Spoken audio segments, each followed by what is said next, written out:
ফখরুল ইসলাম আলমগীর উনি ভালো লোক, কিন্তু উনি দলের মহাসচিব তো আসেনি, ওনার তো আর প্রেসিডেন্টের দরকার না। সঠিক আইনের যে প্রতিষ্ঠা করতে পারবে সেরকম একটা রাষ্ট্রপতি চাই। আমরা কোনো রকম বিশৃঙ্খল বা বৈষম্য কোনো কিছু চাই না। যেই আশা আকাঙ্ক্ষা এইটা তার মাইনা চলতে হইব। দেশের মানুষের কথাবার্তা শুনতে হবে, জনগণের কি চায় সেটা তার পূরণ করতে হবে। এরকম একটা রাষ্ট্রপতি চাই যে কোনো দুর্নীতিমুক্ত বাংলাদেশ।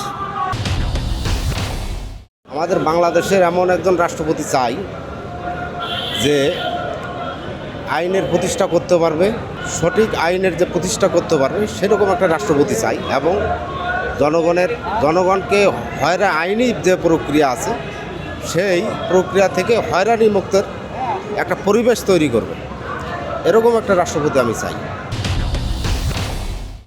যিনি আমাদের দেশের জন্য কাজ করবেন, যার কথায় আমরা আস্থা রাখতে পারবো, হ্যাঁ, এমন রাষ্ট্রপতি আমরা চাই। দেশের সুনাগরিক হিসেবে আমাদের একমাত্র কামনাই হলো আমাদের রাষ্ট্রের উন্নয়ন। আমরা কোনো রকম বিশৃঙ্খল বা বৈষম্য কোনো কিছু চাই না।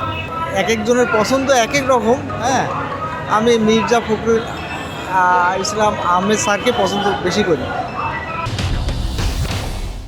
বর্তমান বাস্তবতায় আমার কাছে মনে হয়েছে দুইজন যে প্রার্থী রয়েছেন, আমার কাছে মনে হয় দুইজনেই কর্নেল অলি আহমেদ প্রেসিডেন্টের উপযুক্ত।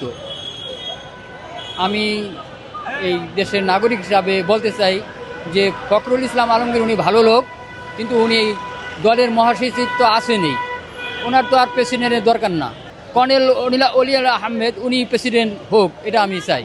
লেখাপড়া কে আগে আছে তা তো আমি কইতে পারবো না, কিন্তু অলি আহমেদ একটা ডিপার্টমেন্টের থেকে উনি একটা বাংলাদেশ সেনাবাহিনীর থেকে কর্নেল হয়েছেন। আমার তো মনে হয় যে ওনারই ভালো যোগ্যতা আছে।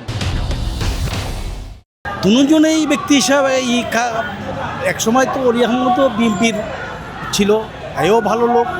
তারপরে মির্জা ফখরুল আহমেদ উনিও ভালো লোক। দুজনের যে কোনো এক লোক হইলে খারাপ হবে না, ভালোই হবে। বাংলাদেশে এখন সংখ্যাগরিষ্ঠ মতামত অনুযায়ী মির্জা ফখরুলকে মানুষ সাপোর্ট করতেছে। আমি যেহেতু রংপুরের বাসিন্দা, আমার অঞ্চলের এই ঠাকুরগাঁ এই মির্জা ফখরুলের বাড়ি, সেই কারণে আমি তা অনেক কাছ থেকে দেখছি। আমার যে মতামত সেই মতামত অনুযায়ী তাকে যোগ্য হিসাবে আমি নির্বাচিত করতেছি আমার জায়গায়। আরএফএল SWR পাইপই মাপে যা বলে তাই দেয়। RFL SWR pipe and fittings.